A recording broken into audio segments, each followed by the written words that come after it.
सभी को जय माता दी। आज हम आपको नवरात्रि के 8वें दिन महागौरी की पूजा विधि, मंत्र, भोग और कथा के बारे में जानकारी देंगे। तो चलिए वीडियो शुरू करते हैं। नवरात्रि के 8वें दिन माँ दुर्गा के 8वें स्वरूप महागौरी की पूजा की जाती है। 8वें दिन महागौरी की पूजा देवी के मूल भाव को दर्शाता है।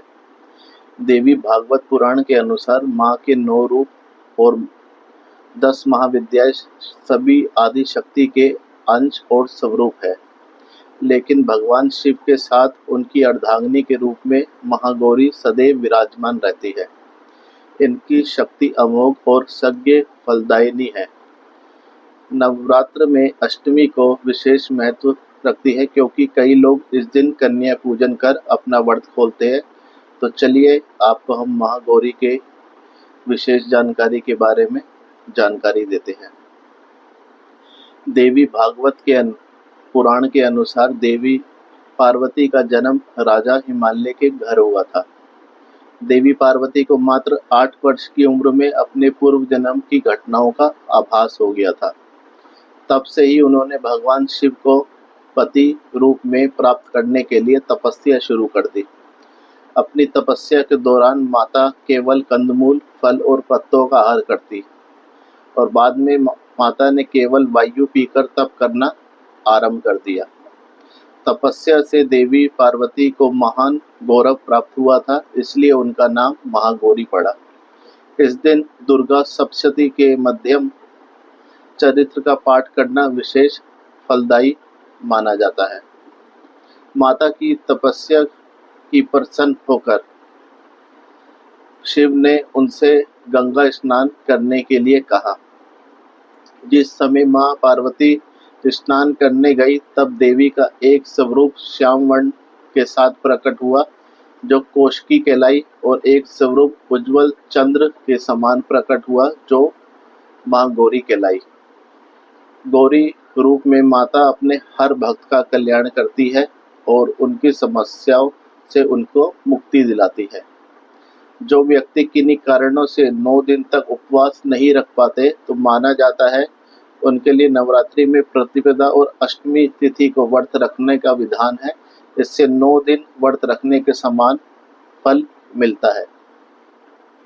देवी भागवत पुराण के अनुसार महागौरी वर्ण पूर्ण रूप से गौर अर्थात सफेद है और उनके वस्त्र व आभूषण भी सफेद रंग के हैं। माँ का वाहन वृषभ अर्थात बैल है। माँ के दाहिनी हाथ अभय मुद्रा है और नीचे वाला हाथ में दुर्गा शक्ति का प्रतीक त्रिशूल है। महागौरी के बाएं हाथ के ऊपर वाले हाथ में शिव जी का प्रतीक डमरू है और डमरू धारण करने के कारण उन्हें शिवा भी कहा जाता है। माँ के नीचे वाले हाथ अपने भक्तों को अभय देता हुआ वर मुद्रा में है। माता का यह रूप शांत मुद्रा में ही दृष्टिगत है। उनकी पूजा करने से सभी पापों का नष्ट होता है। और हम आपको बताने जा रहे हैं भोग में माँ को क्या चढ़ाया जाता है। देवी भागवत पुराण के अनुसार नवरात्रि की अष्टमी तिथि को माँ को नारियल का भोग लगाने की परंपरा है। भोग लगाने के बाद नारियल को या तो ब्राह्मण को दे दो या अन्यथा प्रसाद रूप में वितरण कर दो। जो भक्त आज के दिन कन्या पूजन करते हैं, वो हलवा, पूड़ी, सब्जी और काले चने का प्रसाद विशेष रूप से बनाया जाता है। महागौरी को गायन और संगति अति प्रिय है। भक्तों को पूजा करते समय गुलाबी रंग के वस्त्र पहनना चाहिए, क्योंकि गुलाबी रंग प्रेम का प्रतीक है। एक परिवार को प्रेम के धागों से ही गूंथ कर रखा जा सकता है, इसलिए नवरात्रि की अष्टमी को गुलाबी रंग पहनना शुभ माना जाता है। अब हम आपको माँ के जो ध्यान मंत्र है उसकी जानकारी आपको देना चाह रहे हैं। या देवी सर्वभूतेषु माँ महागौरी रूपेण संस्थिता नमस्तस्यै नमस्तस्यै नमस्तस्यै नमो नमः।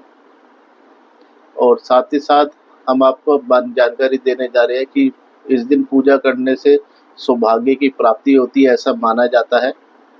कहा जाता है कि जो भक्त इस दिन कन्या पूजन करते हैं वह माता को हलवा व चने के प्रसाद का भोग लगाना चाहिए।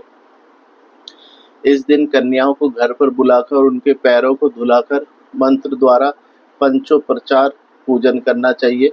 रोली तिलक लगाकर और कलावा बांधकर सभी कन्याओं को हलवा, पूड़ी, सब्जी और चने का प्रसाद देना चाहिए। इसके बाद उनको से जो है आशीर्वाद लेना चाहिए और अपनी समर्था अनुसार कोई भेंट या कोई दक्षिणा जो आप देना चाहे उनको देकर विदा करना चाहिए। ऐसा करने से भक्त के सभी इच्छाएं पूर्ण होती है और सौभाग्य की प्राप्ति होती है। माँ का यह रूप मोक्षदायी है, इसलिए इनकी आराधना करने से असंभव कार्य भी संभव हो जाते हैं।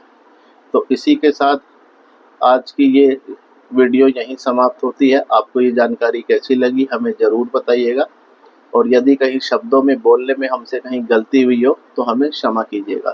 जय माता दी।